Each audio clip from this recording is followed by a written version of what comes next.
ও কিছুতেই যাচ্ছে না, আমি বলছি অমিত পরে আসবে, কি বলবো আর। এই বলো হ্যাপি অ্যানিভার্সারি।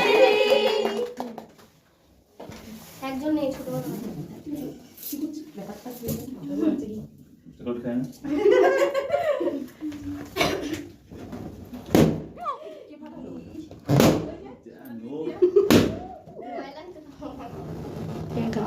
মামা লোক নাই তো হাত পা কাঁপছে আমার কি সুন্দর সাদা এই বলে কি আকাশ না না ছবি তুলছ এই সময় বাবা ছবি তুলবে নেই তো অনেক কষ্ট হচ্ছে হ্যাঁ খাবে নাকি